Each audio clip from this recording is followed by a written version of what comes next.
So happy to start? Yeah. Oh, one more thing before we do. Pronunciation of your surname. Everyone pronounces it differently. It's Helou, but if it's easier for you to say Helou, just go for that. Or even Sandra H. Honestly, whatever's easy. I'm pretty chill. I'll try. Hello. Hello. Oh, hold on. Lost. Hello, you back? Yeah. Okay. Yeah. Hello, Helou, whichever one's easier for you. Hello. Yeah, okay, I'll do my best.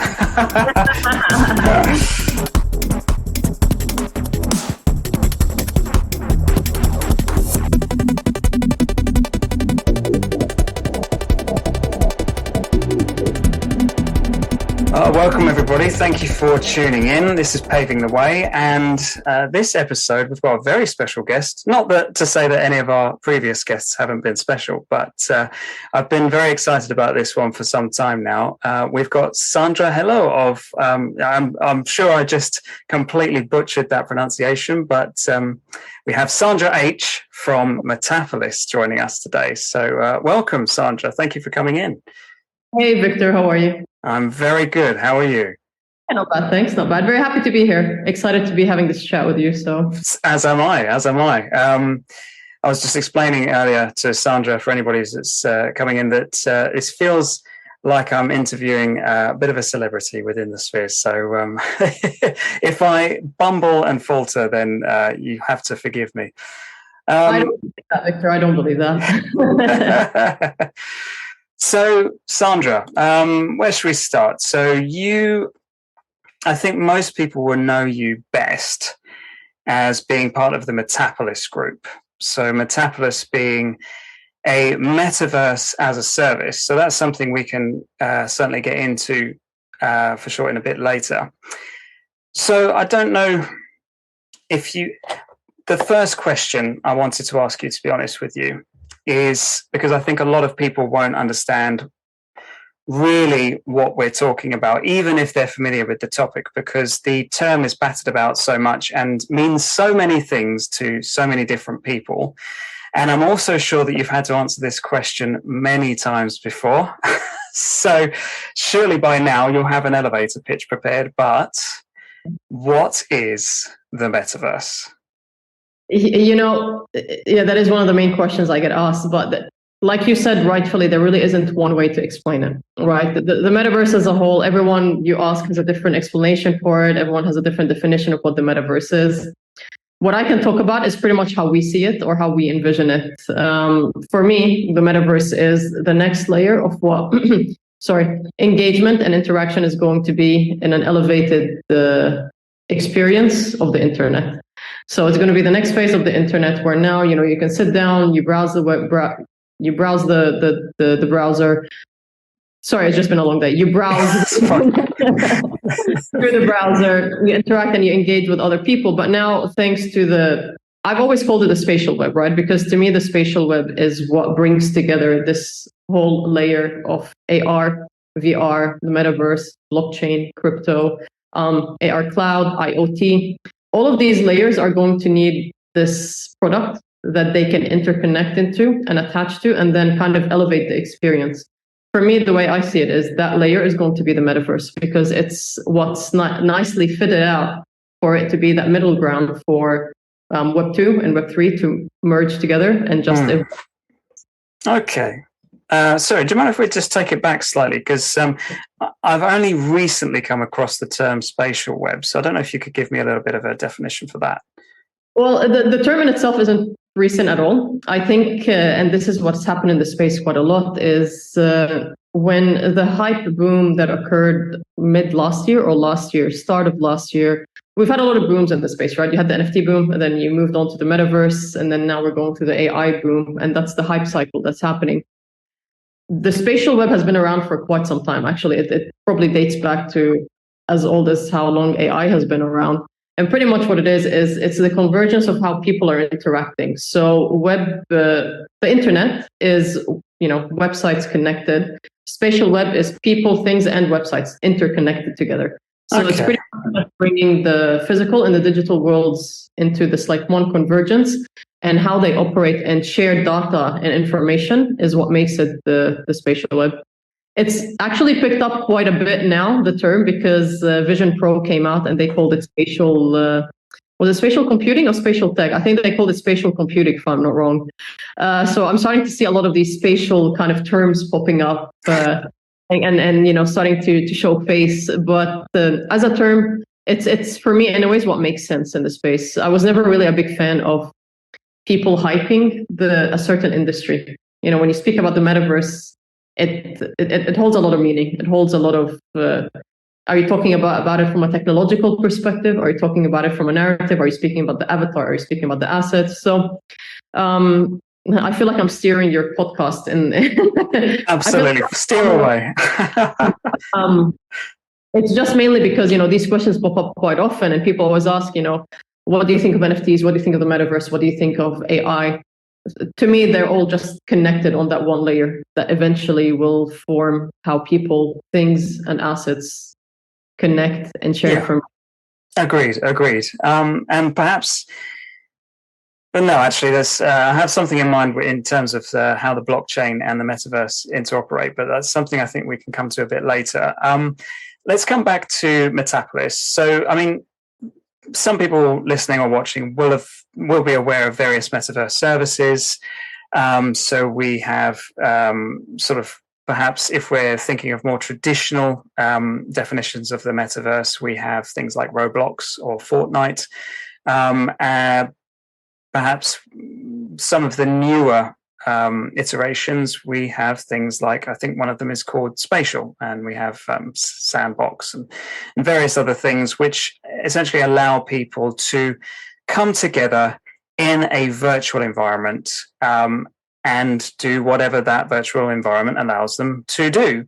So how does Metapolis sit in that kind of world? Is it a similar thing? Does it allow people just to be sociable together, or is there any kind of commercial aspect to it, or is it even in a 3D environment? How does it work?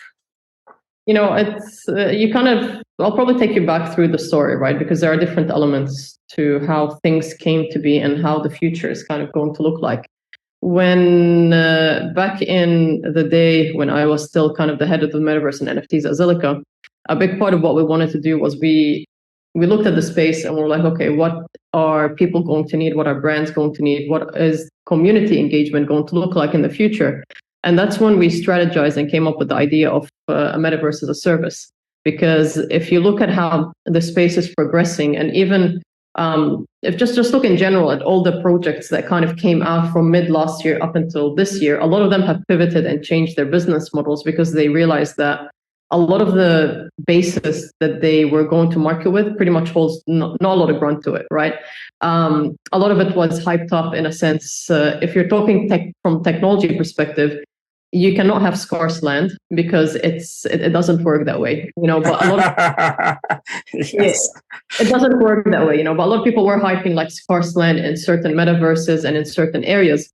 We always kind of shied away from that. And we always said, look, for us, the way we see the space is that when the space settles down eventually and people want to enter it, there are multiple things that need to happen. One, there needs to be a blockchain layer that can support the ownership and the assets that are going to be minted.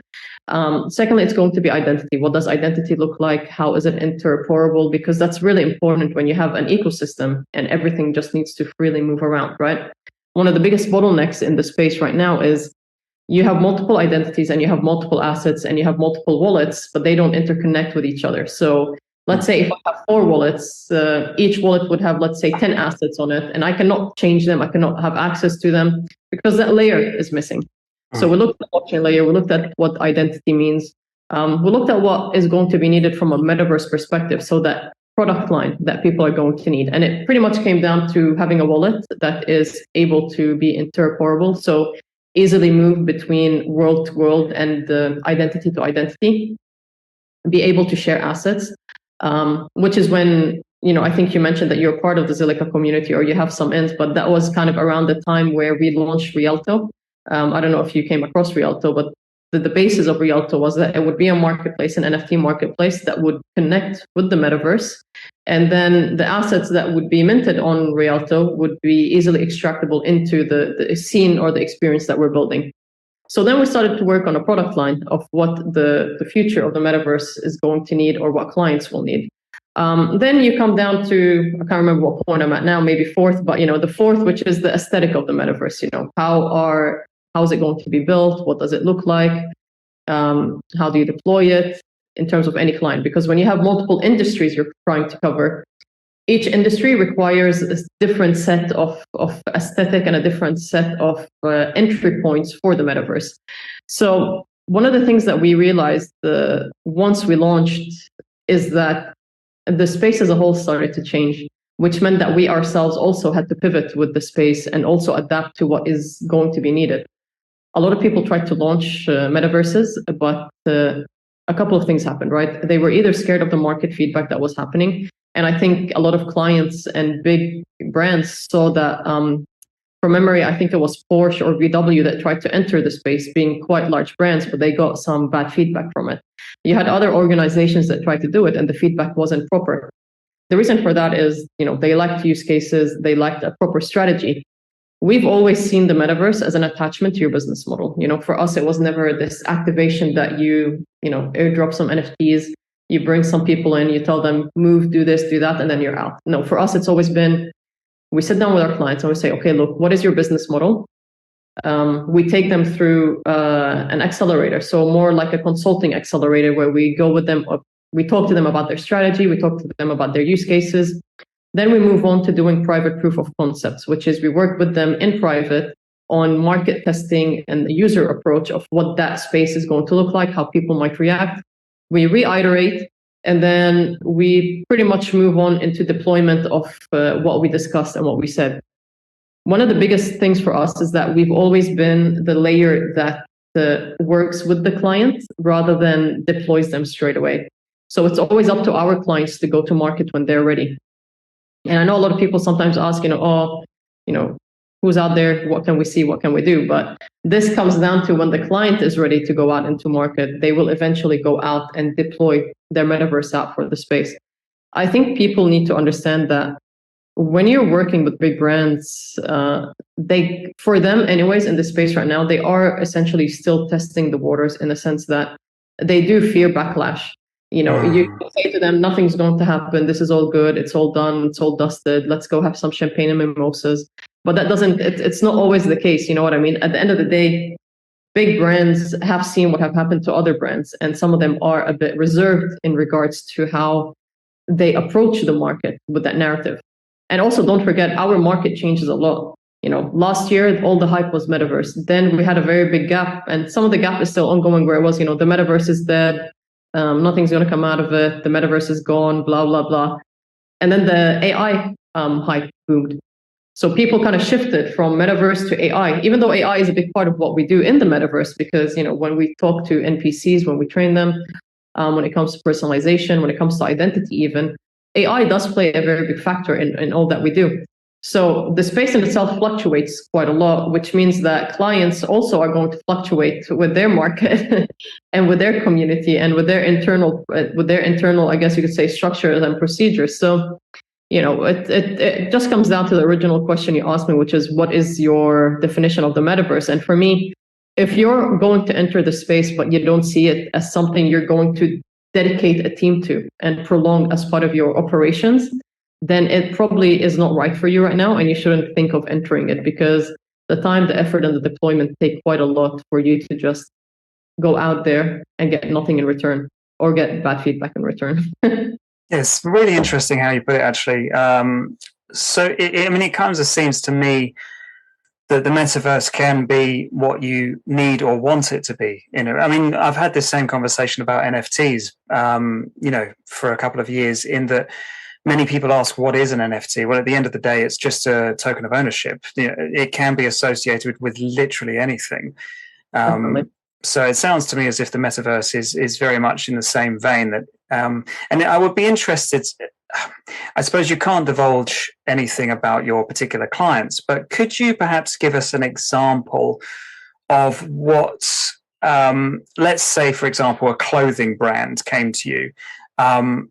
What could their metaverse become like? Would it essentially be like what most people have been talking to, like a virtual store that people can go to?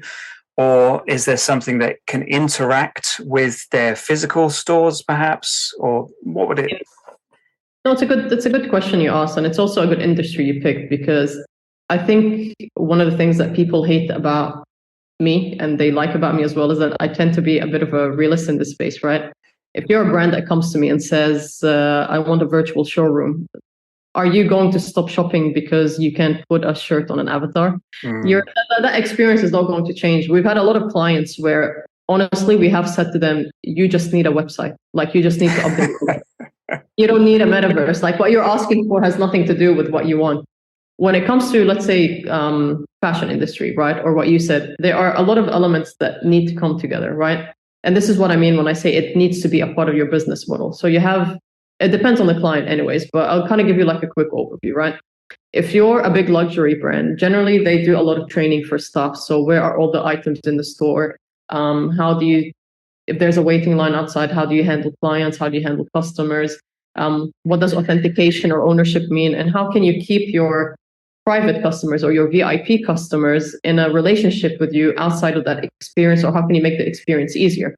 So this is more where we focus. It's less about us building an environment where we just throw in some garments and say, hey, bring your avatar and come try on this purple shirt and it'll look good. And then, that buy it and that's it. No, for us, it's more, okay, we can give you a VR experience around training your staff before or as part of their onboarding process. So they would know what the store could look like or how it operates and how it functions.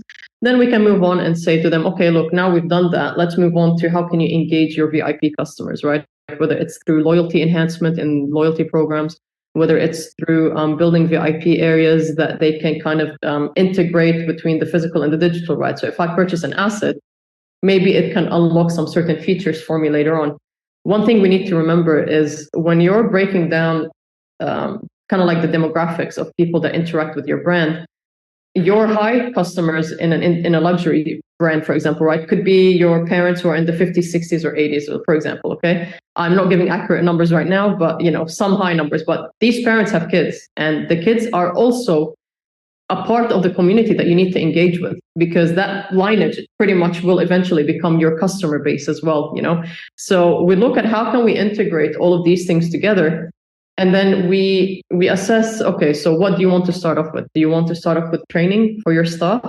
Or do you want to move on to community engagement? Or do you want to move on to assets?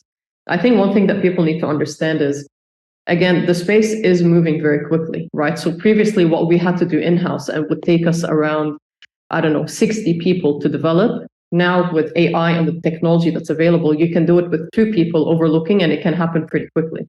So the space for us has evolved and changed very rapidly and very quickly as well. So while we're adapting and adopting, we're also supporting our clients to adapt and to adopt and pivot. So it's not like anyone who thinks that they know everything that's happening in the space is pretty much lying to you, because every day you go to bed and you wake up and there's something new.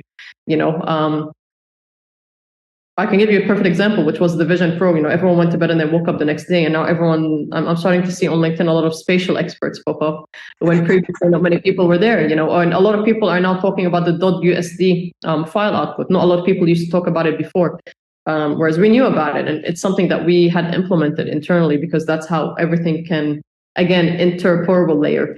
But like I said, a lot of people are trusted with supporting other industries, but they are also, in a sense, evolving their knowledge on a day-to-day basis. So that's where the miscommunication sometimes happens. Yeah, that whole thing about who the experts on LinkedIn is another conversation to be had, I think. It's, yeah. I personally don't believe in anyone being an expert, because claiming that term means finality. When you say you're an expert, that means that's it. You know everything. I know everything. Don't tell me anything anymore. But in technology, you can't be an expert, because you could be an expert in your niche, right? I could be an expert in, turning on my MacBook. Yes, I know how to turn it on, but you know what I mean? Like, that doesn't mean I'm an expert in Apple or hardware or whatever it is. There are certain things you can be an expert on, but your impact, your expertism is impacted by the innovation that's going. So it's not something anyone can claim, to be honest. I mean, I've had a lot of people get on calls with me being, I don't know, AI experts and all of that. And you ask them 3-4 questions and then they start stuttering. And I'm like, well, why? Yeah. Well, it's a term that I have to be somewhat cautious about, because certainly it's I mean, being in law, at every website you check, every solicitor, every attorney has an expertise, and you have to sometimes work out whether. Are you in law? Sorry, yes, as at the time of recording, I am a trainee solicitor, or sort of the equivalent of somewhat the equivalent of what would be an attorney in the US. So are you familiar with the lawyer who used ChatGPT for his litigation case? And I have heard a few stories about various cases where the ChatGPT hallucinated about the apparent precedent cases that didn't actually exist. Yes. This is the issue in this space, right? People hype up technology without properly understanding it.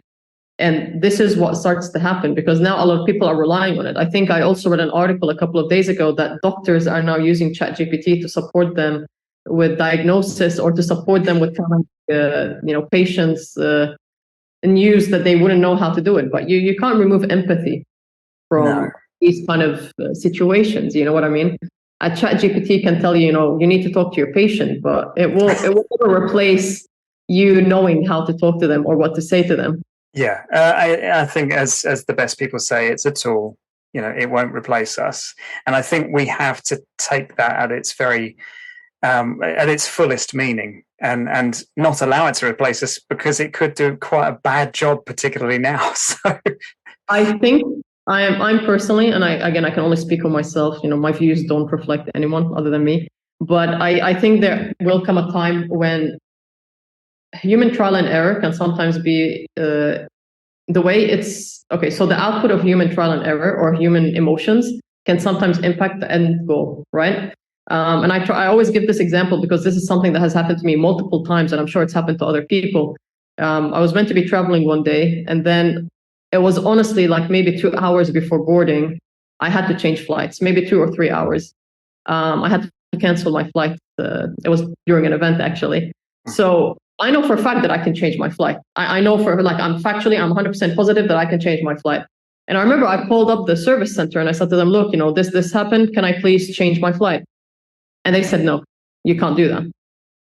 So I'm like, yes, you can. No, you can't. Yes, you can. No, you can't. So I hung up. I fact checked and I called back. But the person that answered the second time was probably in a better mood. And I said, yeah, sure, I can do it for you right now. It literally cost me like $10 just to change my flight over a fact that I was 100% sure of I could do. So for me, any kind of situation where the output is impacted by empathy, by human emotions, by I don't know what else to say, mood swings. So for me, I can definitely see where AI can play a role, right? Because at the end of the day, if your input in data is, if this happens, if these are the variables and these are the parameters, and this is what the output can be if this happens and that happens, then I would probably trust the machine more than I would a person. Mm-hmm. I don't know if you got my point, but I'm trying to kind of say anything that, not every industry, but there are certain areas where if you can get AI to kind of fill that role, because the output can trigger a ripple effect into what the other person can experience, then I don't see why not. Yeah. But again, that's my opinion. I'm not like professing that I want iRobots running around everywhere or something like that. Right, and who knows how it's going to shape in the future. Of course, none of us are experts, so 100%. You mentioned earlier about interoperability, which is, especially where I come from in terms of my experience with blockchain, is a very difficult thing to achieve at the moment. And there are so many companies that are looking at it, but as far as I've seen, there hasn't really been anything that achieves it. So how do you think operability is going to work, particularly in the context of bringing blockchain into the metaverse? Yeah, I mean, look, I think the narrative around interoperability kind of needs to change a little bit, right? Essentially, back in the day, everyone thought that all these standard forums came out and they were like, oh, we're going to work on interoperability and we brought all the big companies together and all the big names and this is what's happening. Evidently, and as you kind of progressed in time, so from last year up until today, it's become pretty clear for anyone building in the space that the layer and the standard is going to come from the tech stack that a lot of people are going to be using in the space. So that's going to be driven by NVIDIA, Omniverse, by Unity, by Unreal, by Apple.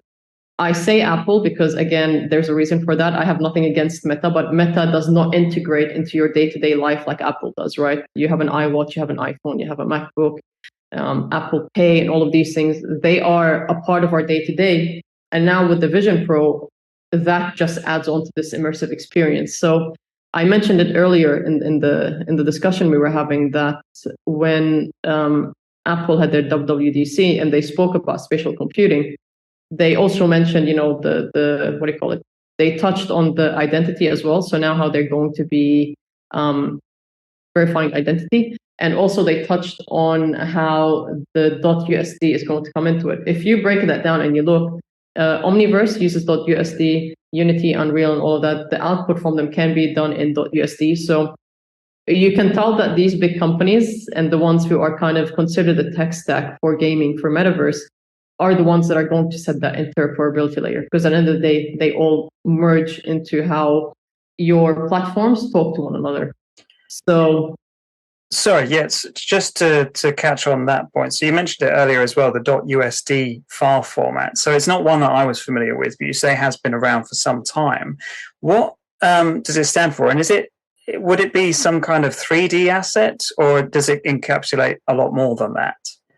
No, well, actually, okay, so how familiar are you with the kind of like 3D renderings and the whole kind of how platforms work together? Do you know much about it or not really? Just to know how deep to go into the explanation. Oh, crikey. Well,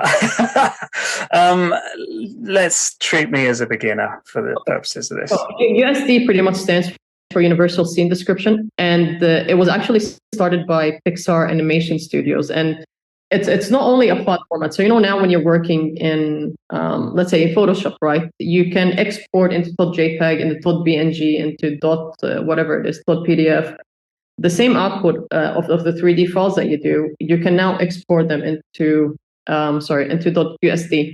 So what it pretty much does is it's a framework for creating, editing, and rendering simultaneous 3D worlds in collaboration with all the other platforms. So if you're using NVIDIA Omniverse, right, and all your output is in .usd, then your dev who's using Unreal or your dev who's using Unity can all work in real time with one another, and these files can kind of like move across, right? So I hope that kind of explained it in a quick, easy way, because it is kind of difficult to get people to understand what it means. Previously, if I had a .jpeg and I wanted to give it to you as a PDF, it just wouldn't converge, right? It wouldn't work. It will give you a file error. But now with this file, it's kind of become like a universal file. So now all these files can easily move between different platforms and they can be used, which means that it saves a lot of time. It increases adoption. It just helps developers. On that, actually, because I've had discussions and listened to panels on game development within Web3 and how, you speak to this as much as you want to, but in terms of, let's say somebody buys an NFT, there was a lot of talk. It buys an NFT that's supposed to be an in-game asset, right? And there was a lot of talk back in the day that, well, because you own it, you should be able to take it to different games and different worlds and whatever. And there were a lot of people saying, well, it's not quite as simple as that, but perhaps maybe it could be with this USD file format. Look, what you're saying is correct, but it's also probably a different use case, right? The USD is more around building these immersive experiences. So NVIDIA, Pixar, and Apple actually collaborated on creating like schemas for like rigid bodies and all of that, which means that yes, you can move them around, but it just comes down to, again, the layer that the other platform is using or how they're going to be moved around. It's not as simple as being in a utopian world where everyone just uses the same platform or the same kind of development, right? But the good thing about it is that it is built for scale, and it's easy to include in terms of your development and the process that you have internally. So I personally believe that that's going to be the universal standard in the future for how people are going to start using the assets and building these immersive worlds. And just out of interest, in that it is a standard, and we have multiple organizations around the world which work on setting essential standards. But usually that's tied around proprietary intellectual property. So there will be some kind of licensing agreement. Is USD, did you say it's come out of NVIDIA, and do they license it, or is it open source? No. So it's Pixar. So Pixar, it's a theory, right? So it's I don't know how to explain it. Sorry, I'm trying to think of the easiest way to explain it. So .usd is the output. So it's kind of like developed into the platform layer. So if I'm developing my phone, right? If I want to 3D render my phone, instead of my output being .obj, which it could be, it would be .usd, which then means whoever else is receiving it doesn't need to convert it. So it's more an output rather than something that they patent, because I guess, probably Pixar did patent the whole process of it and what it is and how they did it, but it's not something you need a license for. Okay. You need a license to use the platform. So you need a license to use NVIDIA, you need a license to use, I guess, an enterprise license to use all the rest, but it's, to my knowledge, it's not something you need to pay for because it's an output file. It's not something that you can kind of pay to be given the authority to use. That's fascinating then. So technically it could open it up to a lot of people to start contributing to metaverses. Well, a lot of people have called it the HTML of the metaverse. So that kind of stuff, right? Nice. One thing I was going to, actually, I suppose off the back of that, you mentioned earlier about how, we're talking again about spatial, or at least I'm talking for the first time about spatial web, but it certainly is back in vogue because of the new Apple headset. But of course, one thing that has come up in the topic of conversation in terms of the Apple headset is the price point, which is going to put a lot of people off. And we've seen this with other headsets as well. And it can be quite difficult to get an affordable headset that's going to do what you want it to do. And one of the other things that I've found as well, I can only talk about metaverse from what I've read, because unfortunately I don't have the technology that can cope with a lot of 3D rendering. So, for example, my web browser on my laptop, which is about 7 or 8 years old now, can't even cope with the front page of Decentraland. So I have no hope of accessing what I believe to be the metaverse at the moment. So if we could perhaps talk a little bit about barriers to entry, what kind of people are we targeting at the moment in terms of the metaverse? And how can we see adoption moving ahead when some of this tech is just so out there for some people?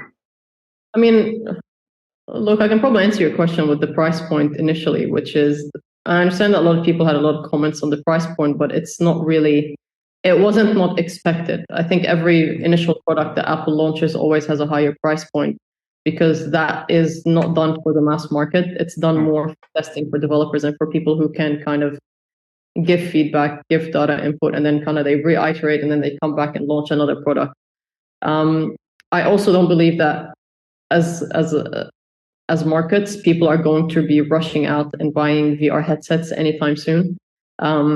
I don't believe that there are enough experiences right now that would trigger that. I have probably every version of the MetaQuest that there is, and I really do not use it other than when other than when we're testing, client environments, or we're just using it for something internally. Sometimes I might walk past it and be like, I spent so much money on this, I might as well just play golf, and I just end up playing around because I'm like, let's just do it. I think it's a bit unfair for us to assume that a lot of people are going to be rushing out and buying these headsets when we haven't really given them any reason to. Now, sorry, I think I forgot your question when I was just talking. Can you tell me? I'm still just concerned about sort of I suppose where we've seen the metaverse hype cycle. Perhaps we're kind of in a sort of a dip, as it were. So it allows people the time to start planning and building, which is great. I've certainly enjoyed that within the NFT space. But when do you think it is that we will see some kind of more commercial adoption, when this tech that might be necessary to access the metaverse is sometimes quite hard to access? I mean, it depends on what you call accessing the metaverse, right? I mean, you said rightfully initially that sometimes you find it hard to access the central end, right? The metaverse in itself, like, for example, our experiences are accessible through web. We utilize WebGL. You have AR and VR experiences as well. But the main bulk of it is through web. But then when you're building on web and for web, there are certain elements that play a part. What is your internet speed? What is your computer like?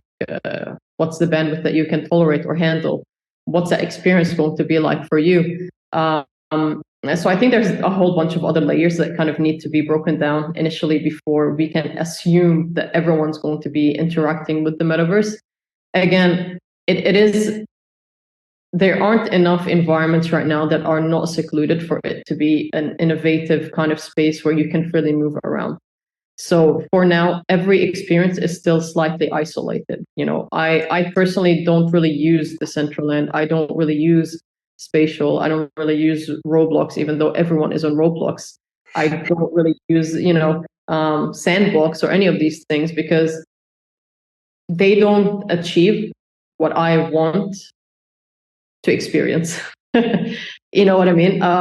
For me, it's kind of like, and again, they have their business model and they've done pretty well and they've been very successful. But for me, it's kind of like reliving when I used to finish high school, run home and play Habbo Hotel, or kind of jump on MSN and be excited because MIRC. You're giving away your age now. I am, honestly. Yesterday I saw this funny meme, and it's like they were asking, like, not kids, but like 10-year-olds or 12-year-olds or 18-year-olds or something. They were like, do you know what a Walkman is? And everyone's like, no, what is a Walkman? I'm like, how can you not know what a Walkman is? And then they started playing the dial-up ringtone, and they're like, do you know what this is? And they're like, never heard it before. And I was like, what? But back in the day, when we used to get really excited about Merc having a new server and your friends looking for you, or LimeWire releasing some new album that had a virus in it that you download, those days it was easier for people to kind of jump in head first because they were already at a level where, even though back then technologically it was advanced for that time period, it was still easily accessible because it didn't require the same computer effort that the technology we have now requires. So I can't really give a timeline on when I think everyone's going to be in the metaverse because, like I said, the whole space is still pivoting and moving and shifting. So it's not something you can put a timeline on. The one thing that we can probably hypothesize for is that as brands and companies want to survive the attention economy and the creator economy and keeping their communities happy, they do need to adopt and they do need to pivot to make sure that there's inclusion of what this end community means in terms of the experiences that they have. So that's one thing we can be certain of, but I can't give a timeline to it. If you're working on tech, there's never going to be a timeline. It makes no sense, Yeah, that's a very good answer. I'll take that.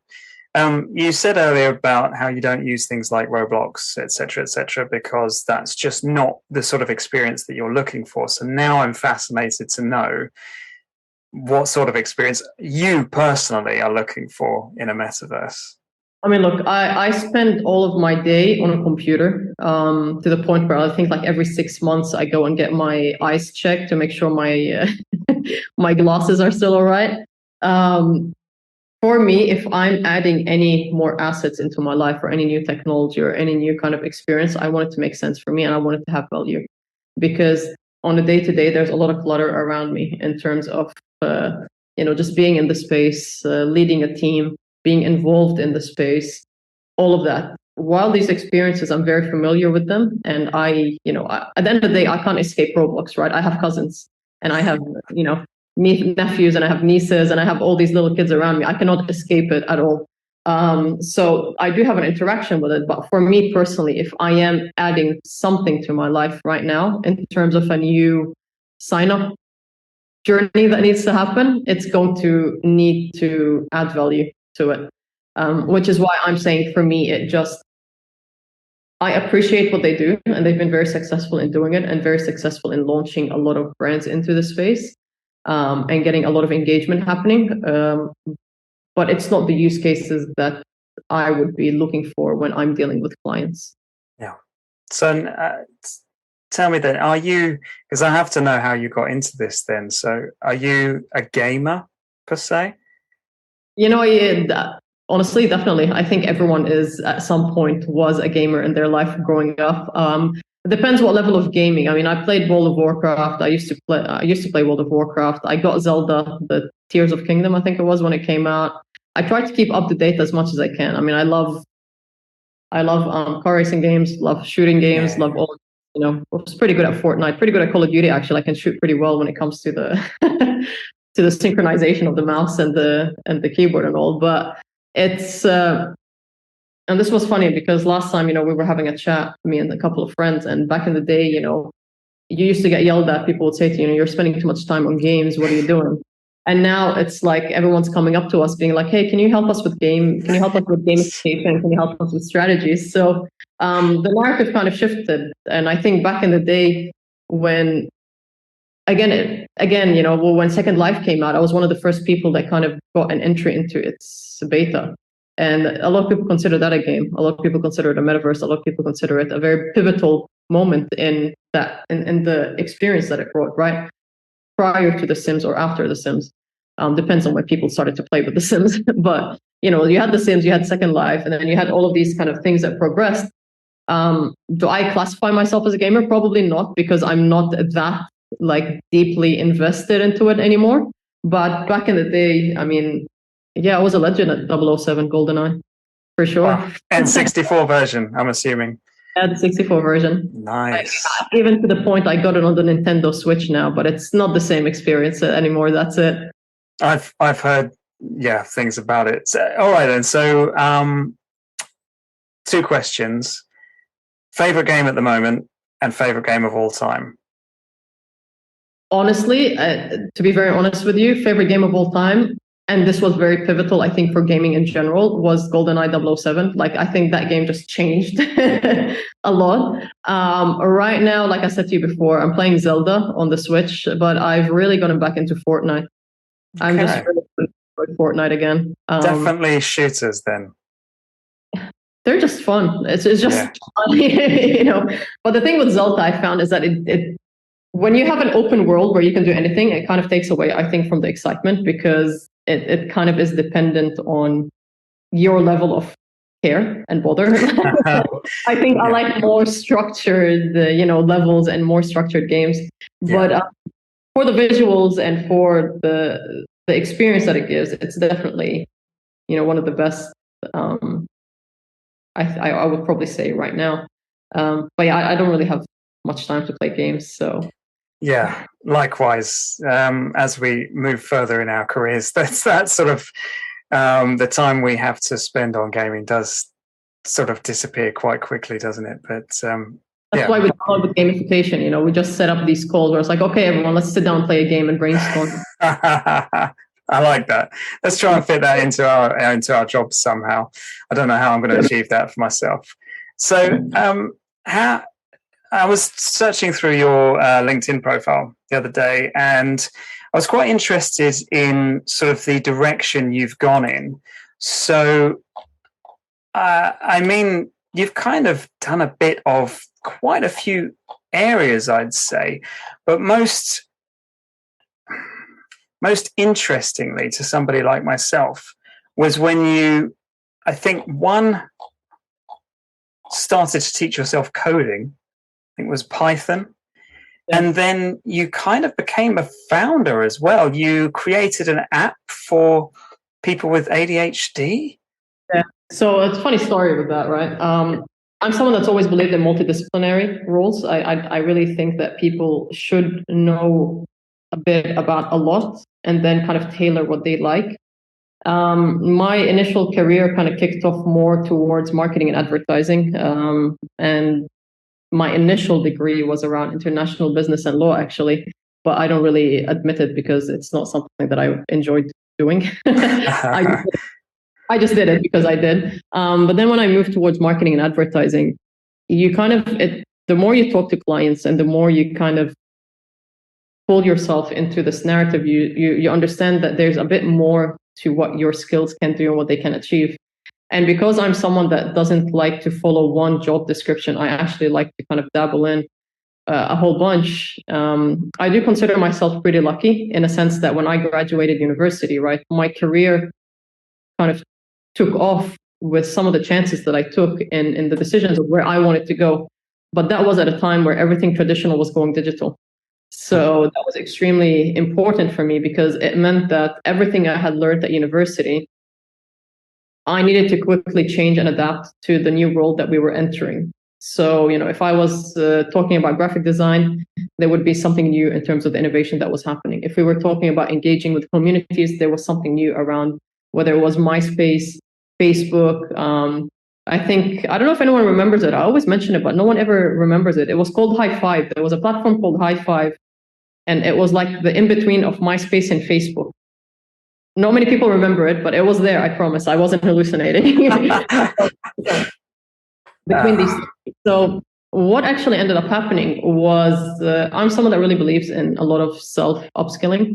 And this is something that I continuously do throughout my journey.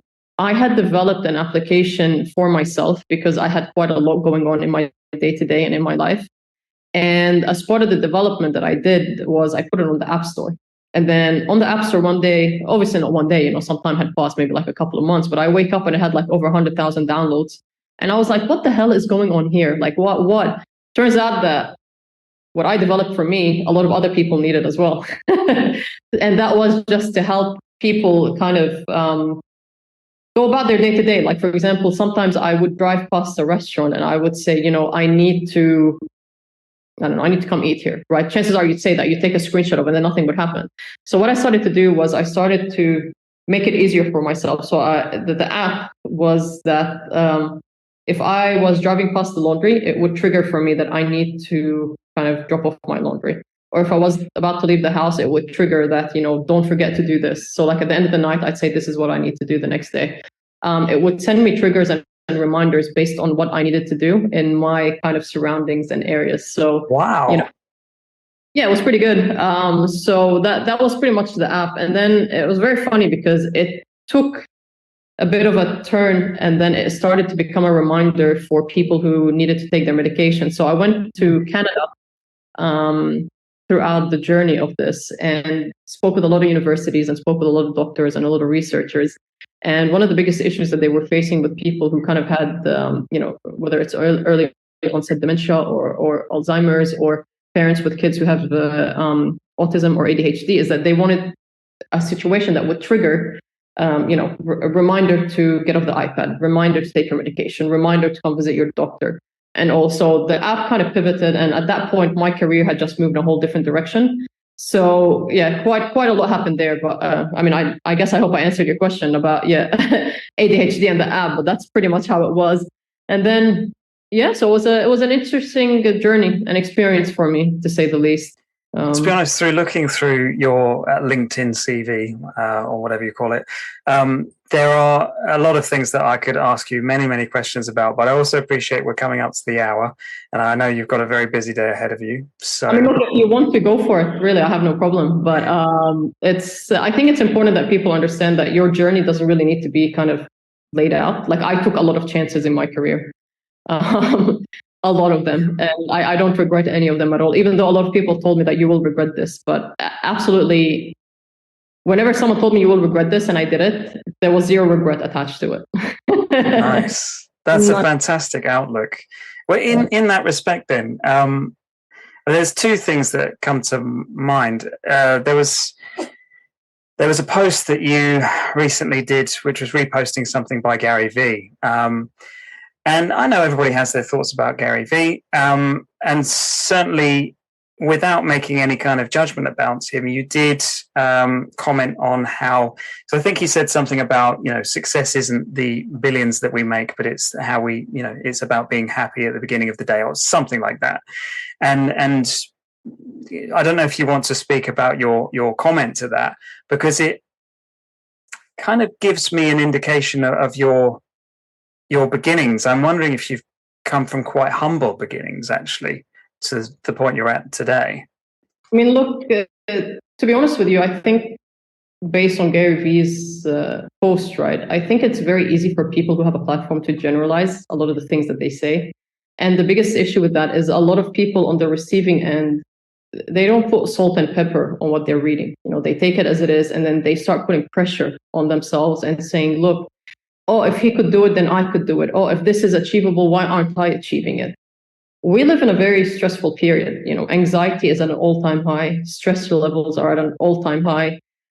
People are dealing with where they thought they would be and what the expectations of people are of them, and just the communities in general. I'm someone that's always been very kind of cautious in the way I say things and the way I kind of portray the message I want to get across, because I know the person on the receiving end would probably not see it from my perspective. So when Gary Vee, by all means, his intentions with the post were probably completely different to how everyone understood it. But when you say 7.8 billion people need to change their definition of what success is, you're kind of not taking into account that you're not speaking to 7.8 billion people.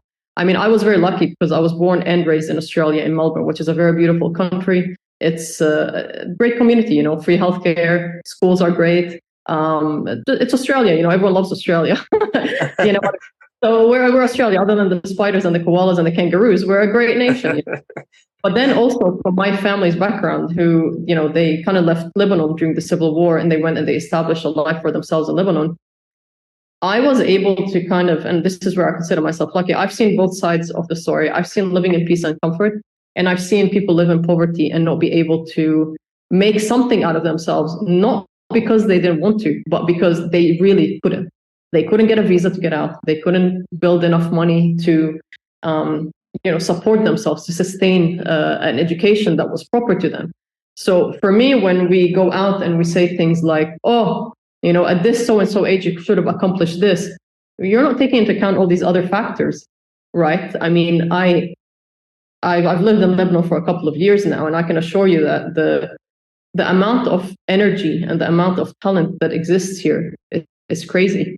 But also, I can tell you for a fact that it is very difficult for them to kind of broaden and enter into the space like a normal, someone from Australia could, because they have more support, they have more access to it.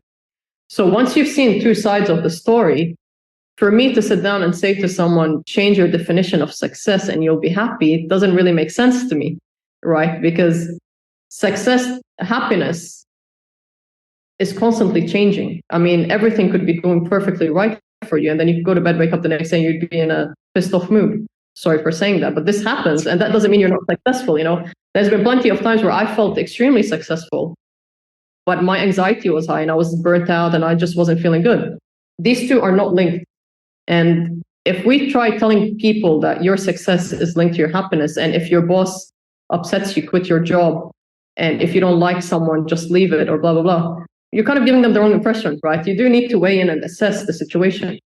Yes, it's a beautiful world out there to be an entrepreneur, but there's recessions, the economy isn't that good. Again, like I said to you before, maybe I'm a realist a bit too much. Like I try to take things as they are and not share the fluff, but that's just how I see it anyways. And for me, when someone says, change your definition of success, well, not everyone's definition of success is waking up with money in the bank. Sometimes a person's definition of success is just having a loaf of bread to feed their family. That could be a successful day for them. It's a topic I could talk about quite a lot, in all honesty, but I don't want to end the podcast on a downer. It sounds like, actually, if your career doesn't continue in tech, then maybe you should go into law. You reckon? Yeah. The way you talk, yes, I think you'd make a very good lawyer. So maybe I should have stuck to my first degree then. It seems like you're doing incredibly well for yourself now, although there was one thing that you brought up some time ago, and that was the inspiration for why I asked you to come onto the show, was because you were thinking that you have to get your own podcast going because you have so many views that you want to share. So have you got any alpha on an upcoming podcast? You know what? I got a microphone. Okay, good start. I got a microphone. I got that iPhone holder. I can't remember what it's called now. I think it's called Pixel Me or something like that. I can't remember, like this thing that moves with you. Okay. I've done my website for the podcast, actually. But no, I can't. I have not gotten myself to a point of recording anything. It'll come, I'm sure. Every time I come to do it, it just ends up being a LinkedIn post. Every single time. I'm like, this is a good topic for a podcast. And then I just end up writing about it on LinkedIn. I'm like, okay, next time. I don't know. There is somewhat more effort into putting together an episode than a LinkedIn post. So I can appreciate why it's gone that direction so far. I don't know how you do it, but it's definitely hard.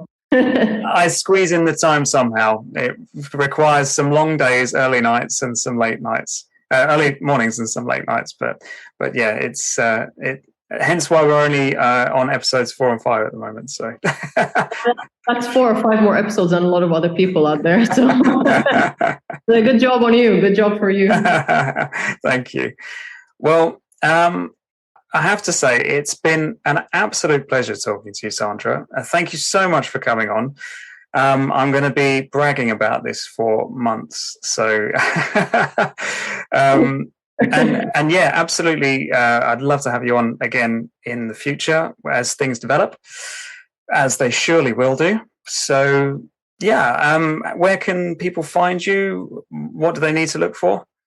Honestly, I'd probably say the most place I'm active is LinkedIn. Twitter just changed a lot and a lot was going on over there, so completely just dropped it.